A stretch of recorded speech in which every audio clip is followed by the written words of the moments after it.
One day, something really unexpected happened to me. It all began when I took my husband to the doctor for a regular checkup. We thought it would be just a normal visit, but it turned out to be a big shock. The doctor, Dr. Lawrence, looked very serious and told us some scary news about my husband's health. His serious face made it clear this was serious. I felt really scared and couldn't believe what I was hearing. The person I loved and took care of was now causing me worry and fear. Dr. Lawrence told me I should think about my own safety and maybe stay away from my husband for a while. His words made me feel really overwhelmed and afraid. My name is Betty Frieden, and I'm 50 years old. I spent the last 10 years working at a big company that makes medicine. That place feels like a second home to me, giving me comfort and making me feel like I belong there. Even though I'm older, I've kept working full-time and earned respect from my coworkers. Not many people my age still work full-time, but I've always been okay with it. Part of the reason I'm so dedicated to my job is because I didn't get married until 4 years ago.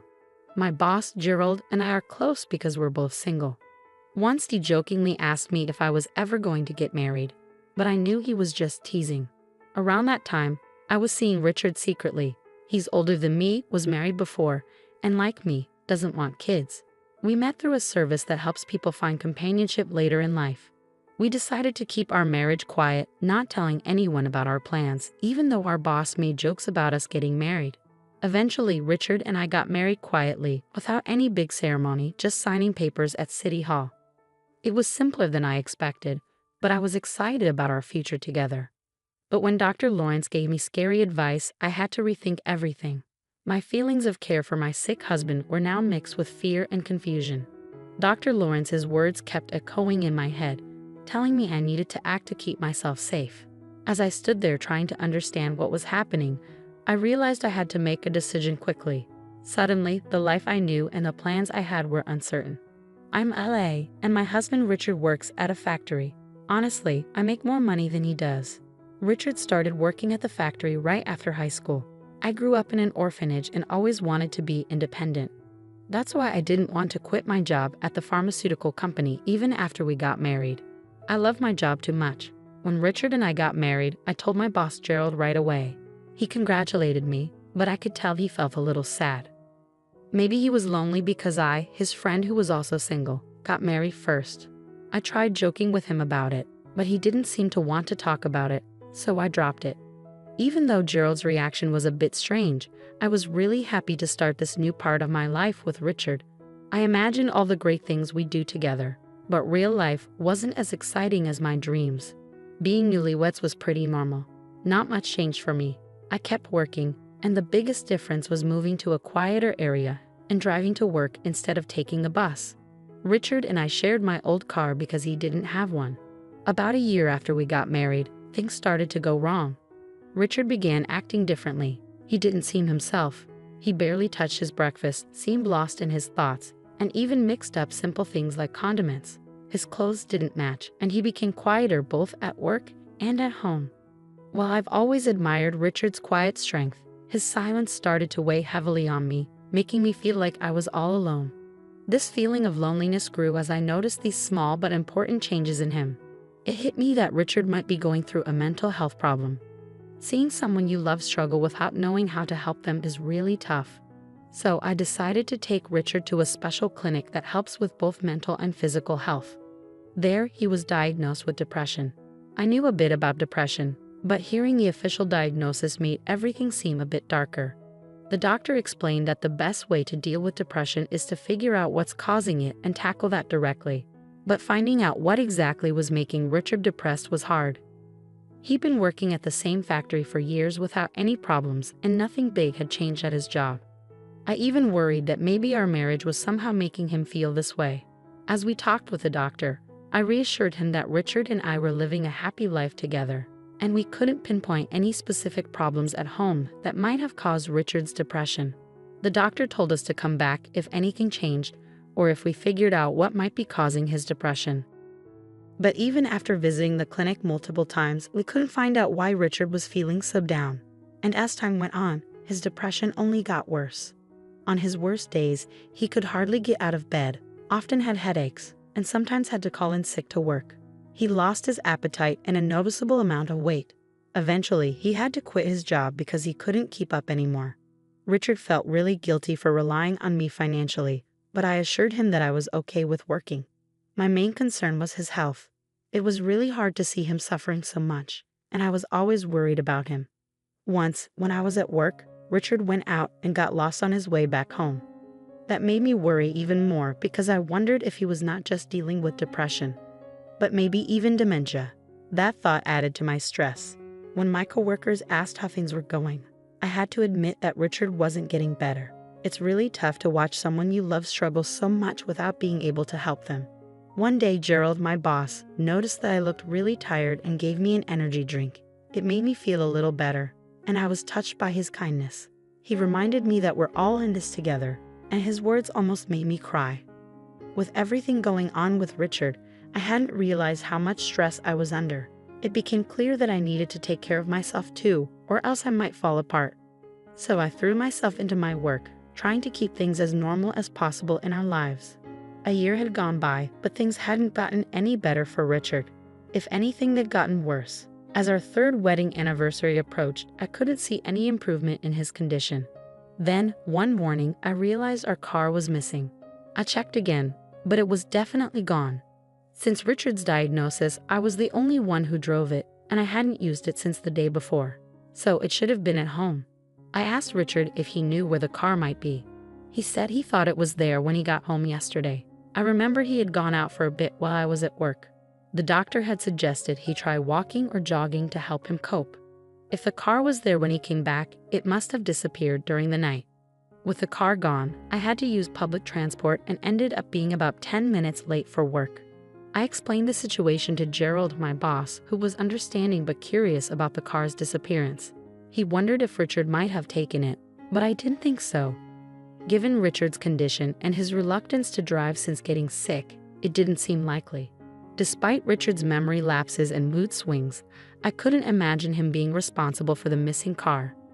The car mystery just added another layer of complication to our already tough situation. Right after realizing the car was gone, I reported it to the police, hoping it would turn up soon. But deep down, I worried it might be gone for good. And if that wasn't enough, something else strange happened. On payday, I went to the bank to withdraw some money and found that my personal account was empty. I was shocked. We had a joint account, which I checked next, only to find it was also empty. This left me completely puzzled. Richard and I shared the joint account, but he didn't have access to my personal account, and he didn't know its PIN. Yet somehow, all our savings had disappeared. It hit me hard, and when I got home, I confronted Richard about it. I asked Richard if he knew anything about the money missing from our joint account. He seemed genuinely puzzled and said he didn't know anything about it. Because of his depression, I was hesitant to push him further, worried it might make things worse for him. Richard was staring at the ceiling, looking distant, like he often did when he was lost in his thoughts because of his condition. It made me wonder if he could have taken the money, but I wasn't sure. Planning to talk to the police about it, I felt overwhelmed by losing both our car and our savings. The financial strain was tough, especially since I didn't have family to lean on for support. Growing up in an orphanage meant I didn't have parents to help me out in tough times. With Richard's condition not improving, it was suggested that we move him to a bigger hospital with more resources than the small clinic we'd been going to. The clinic had done what they could, but they thought a general hospital could give him better care. They even gave us a referral letter, so we decided to go to the general hospital for the first time. Taking a taxi there was a bit nerve-wracking for me, and Richard stayed quiet throughout the journey, lost in his own thoughts. As we arrived at the hospital, I took a deep breath, preparing for whatever might come next. I walked into the hospital and handed over the referral letter at the reception, expecting to wait a while since it was a busy place. The lobby was full of patients, each waiting for their turn. After about an hour, Richard was finally called in for his consultation. While he went inside, I took out a book to pass the time. But before Richard had even settled into the doctor's office, a nurse came up to me.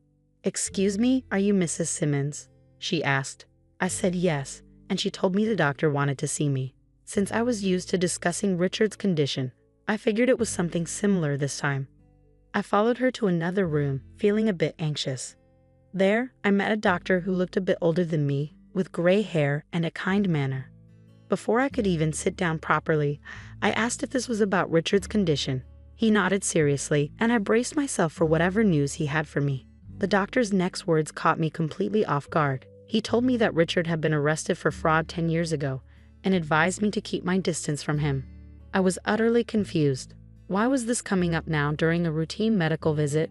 The doctor explained that he suspected Richard might be faking his depression. He remembered treating a deep cut on Richard's leg during surgery 10 years ago, which raised his doubts. This revelation shocked me. I thought we were dealing with Richard's mental health, but now I was learning about his hidden past and a possible deception about his current condition. It was a lot to process, and I struggled to reconcile the caring husband I knew with the person the doctor described. When the doctor mentioned recognizing a large scar on Richard's right leg, it all started to make sense. I knew of the scar but didn't know how Richard got it, as he had never mentioned it. Finding out that the doctor before me was the one who had treated Richard's injury years ago felt like an unbelievable twist of fate. As the doctor continued, he revealed more about Richard's past. Richard had injured himself during a dispute with his ex-wife, which stemmed from him stealing her money and luxury items. Shockingly, he had even pretended to have dementia to lower his ex-wife's guard before committing the fraud. This pattern of faking illnesses to aid his deceit was truly disturbing. Learning about Richard's criminal history and arrest was overwhelming. I hadn't looked into his background before marrying him. Having been alone for most of my life, I was just grateful to find someone who wanted to be with me. The doctor's serious warning that Richard could be a danger to me sent shivers down my spine. His tone made it clear that this was a serious situation. It hit me hard. I had been deceived. In the days that followed, I struggled to act normal around Richard while secretly planning my next moves. I decided to install surveillance cameras around our home to monitor Richard's actions when I wasn't there. About a week later, I noticed a watch and bag were missing. When I reviewed the camera footage, I saw Richard leaving the house with them and returning later with a lot of cash, looking pleased with himself. His behavior didn't match that of someone suffering from depression. This footage confirmed my worst fears. Richard was the one behind the theft of my belongings, the car, and our savings. Seeing the hard evidence of his deceit was heartbreaking. Richard had lied to me and manipulated me, betraying the trust I had in him. It was clear that I needed to take serious action against someone who had pretended to be vulnerable and in need of care, only to take advantage of my kindness and generosity. The realization that Richard had betrayed my trust was unbearable. I had dedicated my life to working and caring for what I thought was a sick partner. The idea of getting a divorce seemed too small compared to the immense deception I had experienced. It was clear we needed to go our separate ways, but I wanted more than just a legal separation. I wanted Richard to truly grasp the seriousness of his actions and to make amends for the harm he had caused. With a heavy heart and tears threatening to spill, I gathered the divorce papers and filled them out meticulously, including all the necessary details. The following day, pretending everything was normal, I told Richard I needed to step out for a moment. I had already arranged to take a day off from work, explaining the urgency of my situation to my employer, who had agreed to my sudden absence. At the police station, I presented my case to the officers, showing them the footage I had captured of Richard's deceit. At first, they were hesitant to take action based solely on the video. However, after checking with the pawn shop where Richard had sold the stolen items and finding my car being sold as used, the evidence against him started to pile up. They also confirmed that he had accessed my bank accounts illegally, and suspicions arose about his supposed depression. As the truth came out, I felt a mix of relief and sadness. Given Richard's criminal history, the police decided to act quickly and prepared to arrest him. When we returned home with the officers in the early afternoon, Richard looked surprised to see me and even more shocked by the police presence. Despite the divorce papers I held, his focus was on the officers as they informed him of his arrest for fraud. Richard protested, trying to use his depression as a defense, but I wasn't fooled. The doctor from the general hospital had already cast doubt on Richard's claims about his mental health. In that moment, facing the consequences of his actions and the end of our marriage, Richard's mask started to slip. Deciding to take legal action was tough, but it was necessary to protect myself and seek justice for the betrayal I had experienced. During my recent visit to the hospital, a doctor recognized Richard from his past deceitful behavior. He revealed that Richard had once pretended to have dementia to deceive his ex-wife, which made me question his current claims of depression even more. Despite the serious accusations against him, Richard remained unfazed in front of the police, casually denying everything. It was almost as if his history of deceit had prepared him for this moment. He showed no signs of guilt or remorse, instead challenging us to provide proof of his fraudulent actions. His boldness was shocking, especially with the police ready to arrest him based on solid evidence.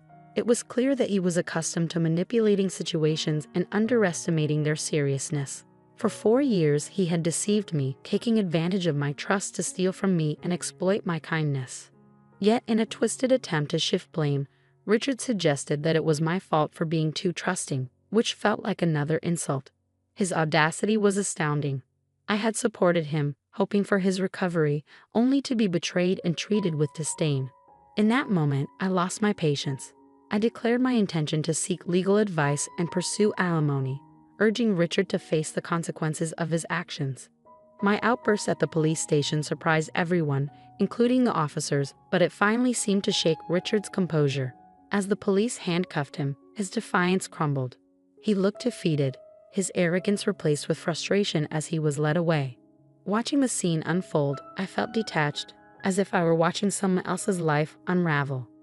Ever since the doctor's warning, nothing had seemed real anymore. Yet, here I was, confronted with the harsh reality of my situation, determined to move forward from the chaos Richard had caused. Watching Richard being taken away by the police felt surreal, almost like a scene from a dream. This moment marked a turning point, allowing me to imagine a return to the life I had before the chaos of marriage consumed it. As a sense of relief washed over me, knowing I wouldn't spend my future under Richard's manipulative control, I also felt a wave of loneliness.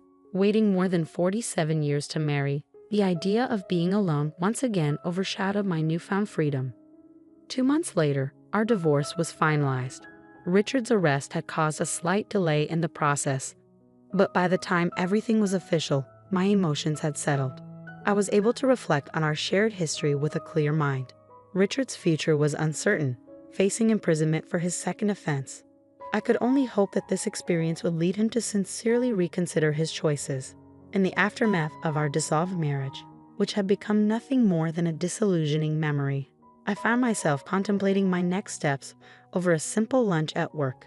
It was then that my boss, Gerald, approached me with his store-bought hot dog lunch and made a seemingly casual yet loaded comment. "I think you'd be just fine if you were with me," he said almost offhandedly. His words caught me off guard, and it took a moment for their full weight to sink in, leaving me momentarily flustered. "Yes, I'm serious," he added, noticing my hesitation. His tone was smooth yet sincere. I was speechless, momentarily forgetting about my lunch as I processed his proposition.